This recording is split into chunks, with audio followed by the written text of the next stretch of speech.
आपने कभी सोचा है मूविंग एवरेज का इस्तेमाल करने के बाद भी ज्यादातर ट्रेडर्स बार बार लॉस क्यों करते हैं? चार्ट पर साफ सिग्नल था, आपने ट्रेड लिया लेकिन मार्केट उल्टा चला गया।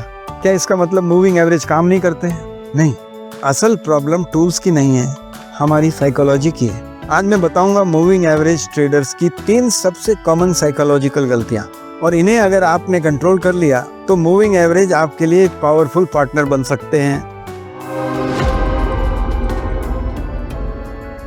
तो आइए चलते हैं पहली गलती पर, वो है परफेक्ट सेटिंग की तलाश।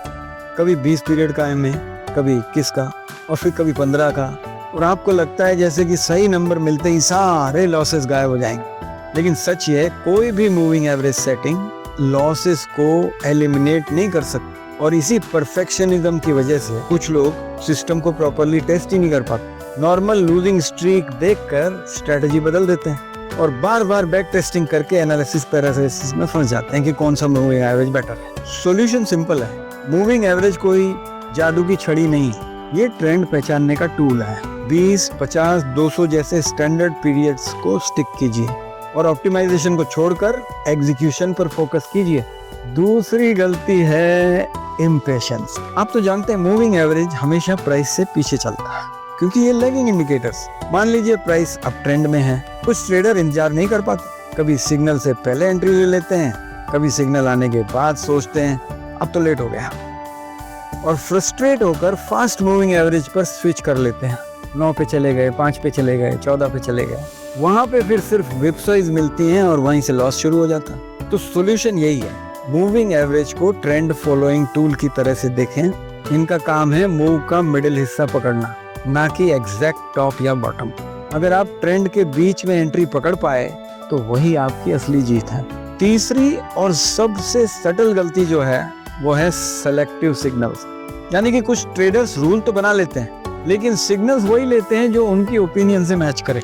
जैसे कि बुलिश रिट्रेसमेंट बाउंस मिला तो एंट्री ले ली, लेकिन बेयरिश रिजेक्शन इग्नोर कर दिया। तो प्रॉब्लम यह है कि ऐसे में सिस्टम फिर अनरिलायबल हो जाता है। मार्केट को हर बारे में हमारे ओपिनियन की जरूरत नहीं होती, जो रूल बनाया उसको फॉलो कीजिए, क्योंकि उसके डेटा को कंसिस्टेंटली फॉलो करने से ही कंसिस्टेंट रिजल्ट आएगा।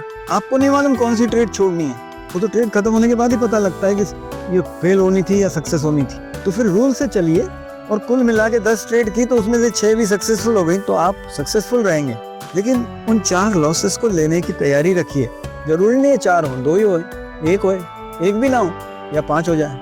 लेकिन अगर आपका रिस्क मैनेजमेंट सही है और आपकी स्ट्रैटेजी में एंट्री लेना है तो एंट्री लीजिए और एग्जिट कीजिए।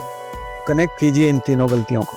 परफेक्शनिज्म से इम्पेशंस आती है, इम्पेशंस से सेलेक्टिव पिकिंग शुरू हो जाती है, और यही साइकिल ट्रेडर्स को बार बार लॉस में ले जाता है। अगर आप इस चेन को तोड़ पाए तो मूविंग एवरेज आपके लिए एक भरोसेमंद ट्रेडिंग पार्टनर बन सकते हैं। याद रखिए, moving average probability based tool है, कंसिस्टेंसी पे काम करते हैं, परफेक्शन पर नहीं।